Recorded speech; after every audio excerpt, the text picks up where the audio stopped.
1번부터 4번 1강의 4번 빈칸수로 문제 보도록 할게요.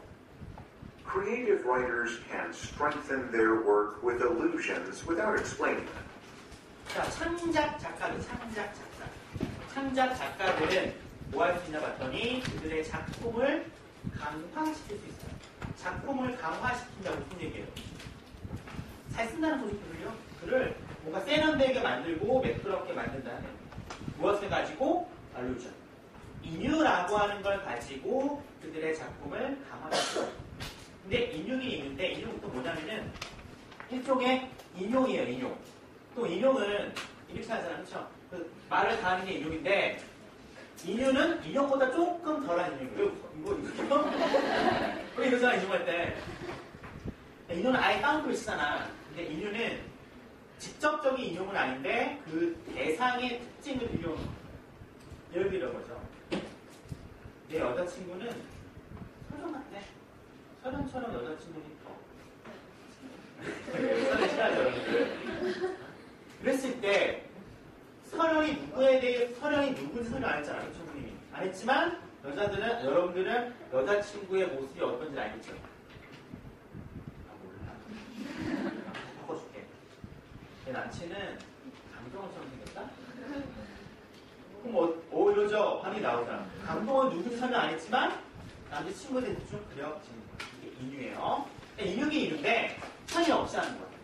인유에 대해서 설명 없이 인유를 가지고 작품을 강화시킬 수 있어요. 설명 안 했어요. 굳이 그 대상이 누구인지 설명을 하지 않았지만 그 인유를 가지고 작품을 좀 더 잘 썼어요. 왜 잘 썼을까요? 군더더기가 없어지죠. 그렇죠? 강동원이라는 사람은 우리나라 최고의 탑 배우로서 그렇죠?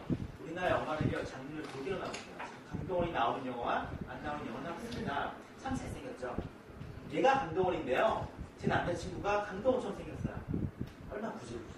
그렇죠? 간단하게 남친 강동원이야. 이러면 게임 끝나죠. 이게 바로 이제 인유의 최대 장점이에요. 군더더기가 없어집니다.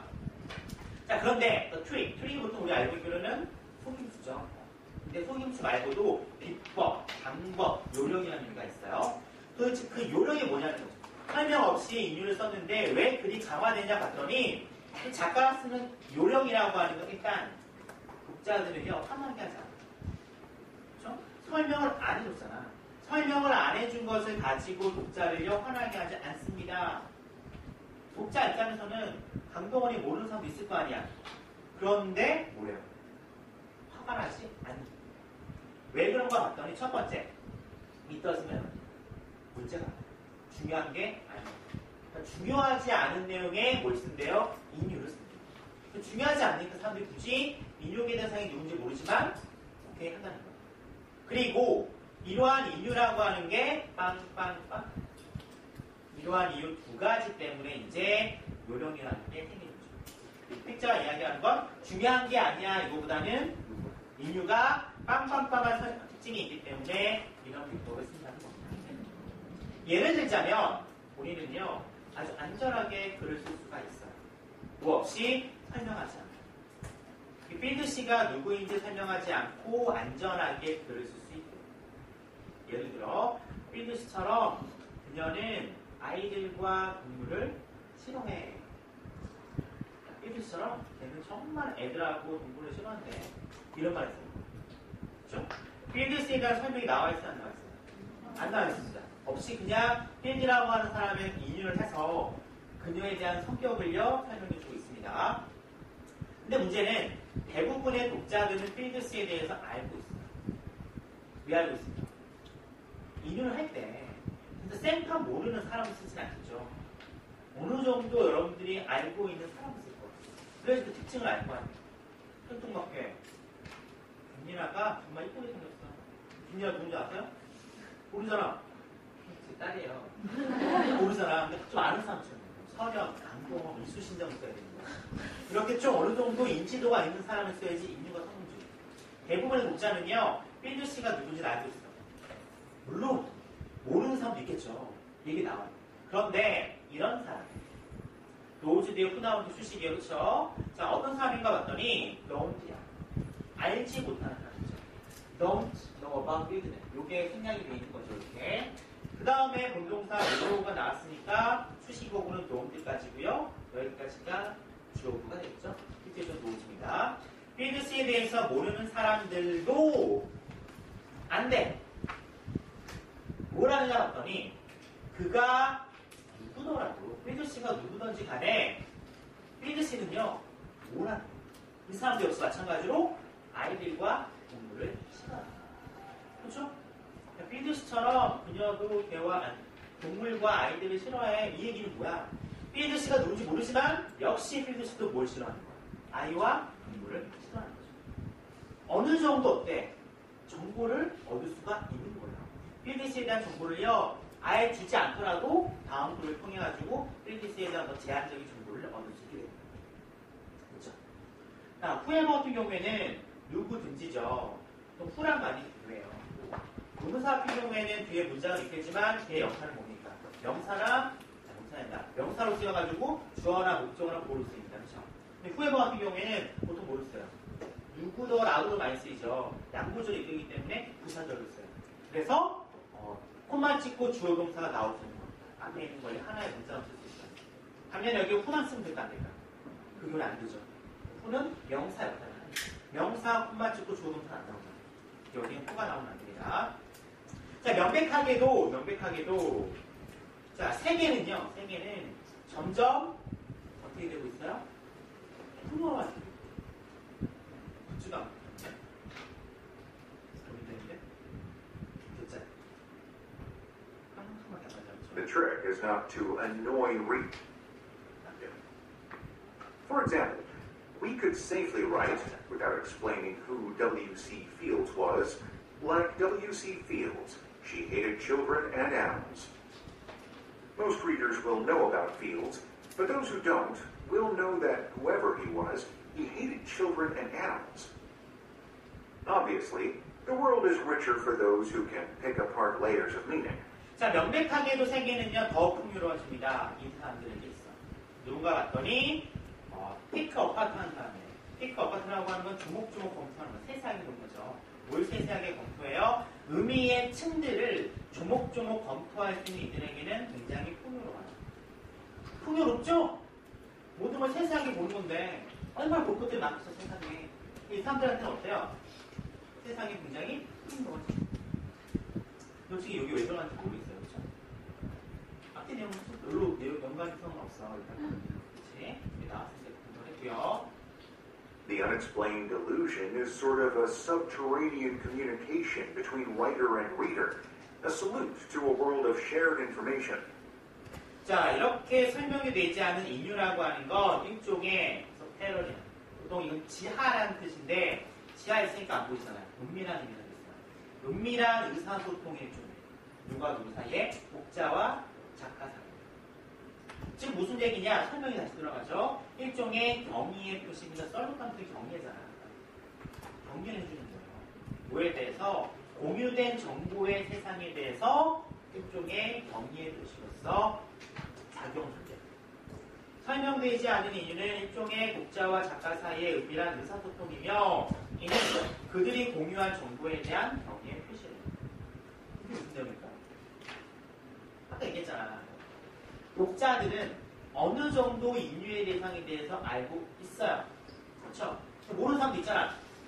하지만 이 인유를 쓰는 독자와 인유를 쓰는 작가와 그 부분에 있는 독자 사이에는 하나의 전제 조건이 있어요. 뭐예요?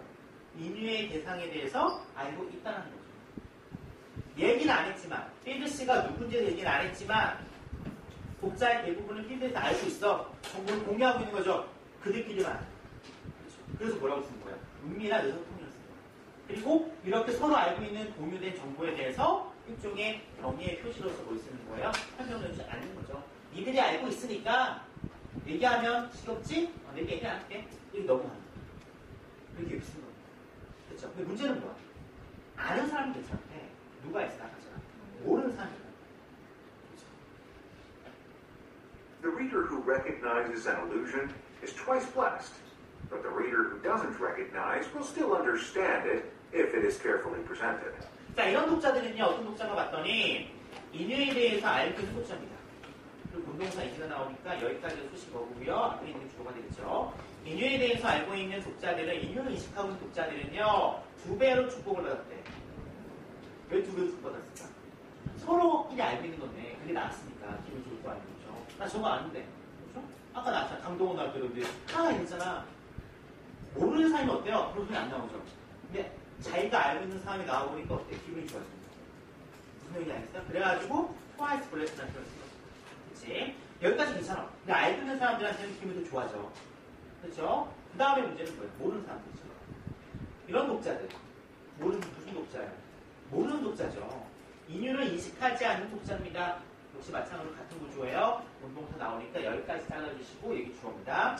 인유에 대해서 인식하고 있지 못했던 독자, 그 대상을 몰랐던 독자들은요, 그래도 알고 있대. 뭘 알고 있어? 만약에 그게 조심스럽게 제시가 되어진다면 그것에 대해서 어느 정도 이해할 거예요. 그럼 그거 뭐예요? 뭘 받겠어요, 이거는? 인유를 받겠죠. 그러니까 인유의 대상에 대해서 누군지 몰라. 그런데 뒤에 나오는 제한적인 정보로 인해서 인유의 한 가지 특징을 알 수 있다는 거야. 그래서 그 부분을 이해한다는 거죠. 아까 나왔던 분은 어떤 부분? 필드처럼 개와 고양, 동물과 아기들을 그 여자는 싫어하잖아. 무슨 정보를 알 수 있어? 그걸 보면. 필드 씨도 아이들과 동물을 싫어하는구나 알 수 있잖아. 그러니까 어떻게? 그 구문이 이해가 되는 거죠. 됐어요?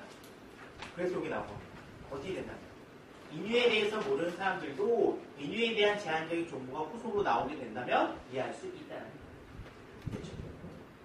자, 인유가 조심스럽게 예시가 되면 독자들도 이해할 수 있다라고 하는 뜻들이 끝마치게 됩니다. 자, 문제를 가볼게요 하면요. 자, 본문에서 맨 앞쪽에 뭐 나오니까 창작 작가는 설명 없이도 인유를 잘 사용한대. 굉장히 좋은 거야. 그렇죠? 그런데 문제는 설명이 되지 않기 때문에 뭔가 문제가 생겨요. 하지만 그럼에도 불구하고 독자를 화나게 만들지 않는다. 그렇죠? 그 이유는요. 첫 번째, 그 부분 자체가 중요하지 않거나 인유라고 하는 게 빵빵빵하기 때문에. 자, 빵빵빵하는 게 뭐예요? 후속적인 조치가 나온다고 그랬잖아요. 그렇죠? 그런 내용이 나오면 돼요. 빈칸은요. 찾아봅시다. 자, 근데 빈칸 넣기를 풀 때 가장 조심할 점은 여기에 들어갈 만한 것을 찾으면 안 돼요. 헷갈려요. 사람의 특성상 보통 이 1번부터 5번 중에 뭐 3개 정도 완벽한 게 아닙니다. 2개가 보통 나온다면 답이 될 만한데 하나는 거의 70% 이상이 정답인 거야. 70% 정도가 확실한 거고 하나는 아예 아니다라고 말을 못하는 거야. 우리나라 말의 특성이 뭡니까? 이만큼이라도 되면 말이 다 되잖아요. 근데 요것 때문에 우리나라도 이거 많이 틀려요. 합리화시킨단 말이에요. 그래서 맞는 걸 고르지 말고 안 되는 걸 지우세요. 안 되는 걸 지우면 10% 정도의 가능성이 있는 건 90%의 가능성이 안 되는 거로 인해서 없어져요. 그럼 뭐만 남아요?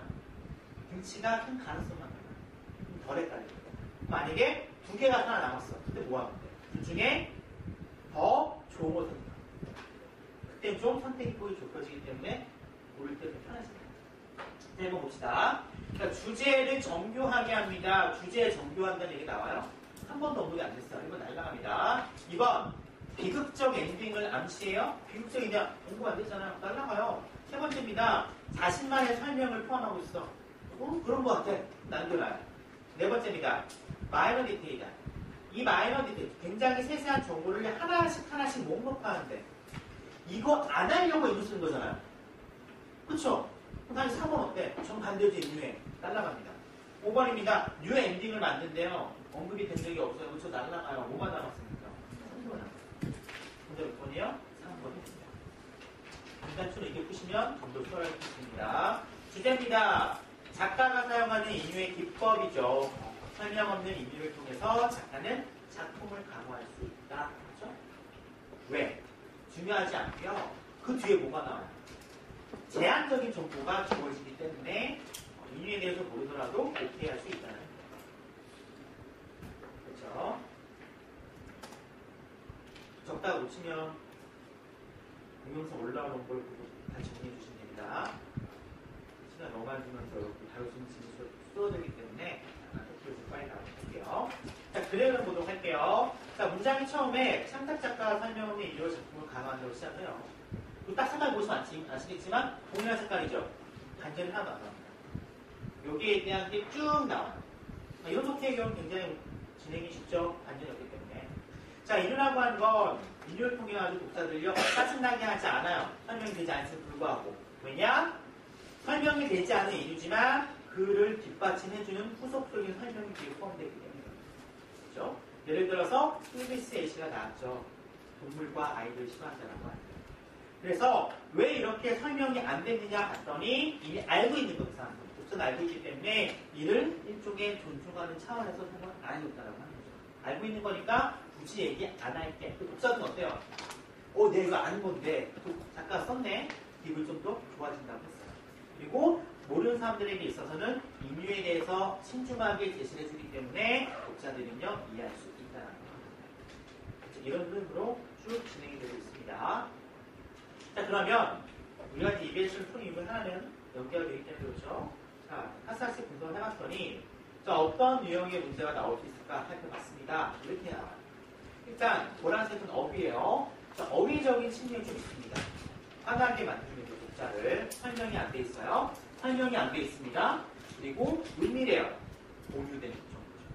충분히 다 어휘 부분을 칠 수 있고요. 문법 같은 경우에는 뭐 거의 모든 지문이 가능하죠. 그런데 여러분들이 EBS 지문을 볼 때 EBS 지문 같은 경우는 철저하게 분석하면서 보셔야 돼요. 어법이라든가 어휘 같은 게 나오기 때문에 어법을 볼 경우에는 일단 여러분들이 세 가지는 무조건 들어있는 지문은 어법 시험을 기대를 하셔야 돼요. 첫 번째, 주어가 긴 지문입니다. 주어 길어요. 이건 반드시 나와요.